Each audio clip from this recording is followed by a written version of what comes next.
Hello दोस्तों, मेरे YouTube channel study with Sachin में आप सभी का स्वागत है। तो आज हम रीजनिंग के कुछ क्वेश्चंस करेंगे जो कि एनालॉजी और सिमिलैरिटी से रिलेटेड हैं। तो क्वेश्चन नंबर 1 देखते हैं। जैसे समाचार पत्र का संबंध पाठक से है, वैसे ही रोटी का संबंध किससे है? तो समाचार पत्र पाठक के लिए होता है और रोटी होती है उपभोक्ता के लिए। तो ऑप्शन सी इसका आंसर है। क्वेश्चन नंबर 2 देखते हैं।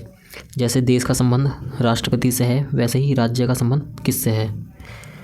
तो राष्ट्रपति अपने देश का संवैधानिक प्रमुख होता है और राज्य का संवैधानिक प्रमुख कौन होता है? राज्यपाल। तो ऑप्शन डी इसका आंसर है।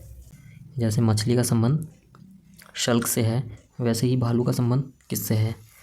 मछली की जो स्किन होती है उसे हम शल्क बोलते हैं और जो भालू की स्किन होती है उसे हम लोमचर्म बोलते हैं।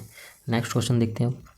जैसे लेखक का संबंध कलम से है, वैसे ही इन चारों ऑप्शन में से किसका संबंध वैसा ही मैच करता है जैसे लेखक और कलम का मैच हो रहा है? तो सुई और दर्जी का नहीं हो सकता। अगर दर्जी पहले होता और सुई बाद में होती जब तो ये सिमिलैरिटी में आता है, लेकिन ये नहीं आ रहा। कलाकार और ब्रश हो सकता है, और पेंटर कैनवास ये भी हो सकता है। शिक्षक कक्षा ये नहीं हो सकता।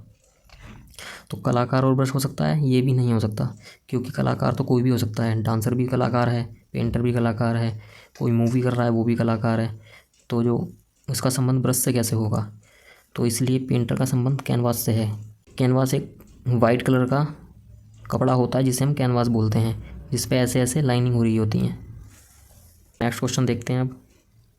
शोभा यात्रा का संबंध जैसे मार्ग से है, वैसे ही पृथ्वी का संबंध किससे है? शोभा यात्रा मार्ग पर निकाली जाती है और पृथ्वी अपनी परिक्रमा पथ पर चलती है। तो इसका ऑप्शन नंबर सी आंसर है।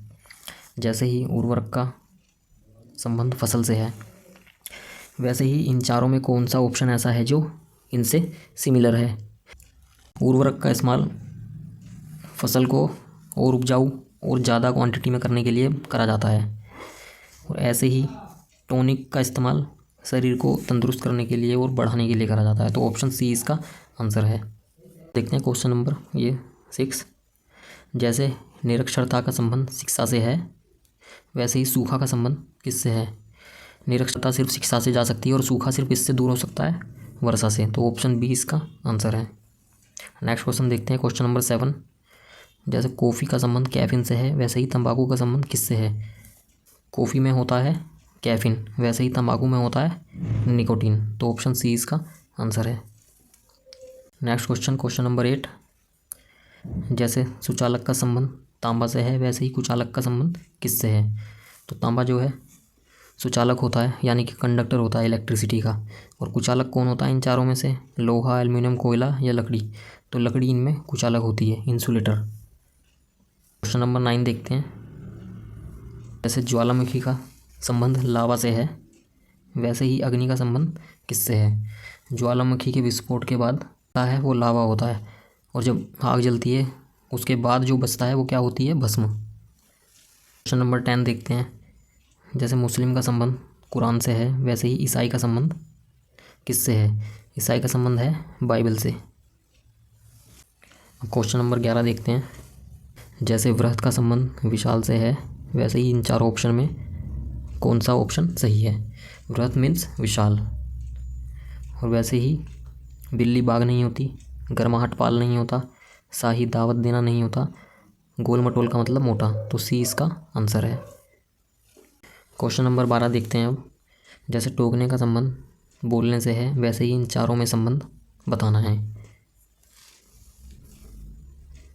चिल्लाना, चीखना, ये दोनों सेम है, ये नहीं है इसका। घुसपैठ और प्रवेश। घुसपैठ यानी कि ज़बरदस्ती, और प्रवेश यानी कि इच्छानुसार, आराम से। तो ऑप्शन नंबर बी इसका आंसर है। क्वेश्चन नंबर 13 देखते हैं। प्रोत्साहित करना, रोकना, वैसे ही इन चारों ऑप्शन में से कौन सा संबंध इसी अनुसार ठीक है? जैसे कि प्रोत्साहित करना और रोकना। प्रोत्साहित का अपोजिट मीनिंग क्या होता है? रोकना। ऐसे ही इसमें अपोजिट मीनिंग देखना है। लाभ का सफलता ये नहीं है। देखना विश्वास करना ये भी नहीं है। हृदय आत्मा ये भी नहीं है। दुर्लभता अधिशेष ये ठीक है। दुर्लभता यानी कि किसी चीज़ की कमी होना, और अधिशेष मतलब अधिक मात्रा से ज़्यादा में होना। तो ऑप्शन नंबर 20 का आंसर है। क्वेश्चन नंबर 14 देखते हैं।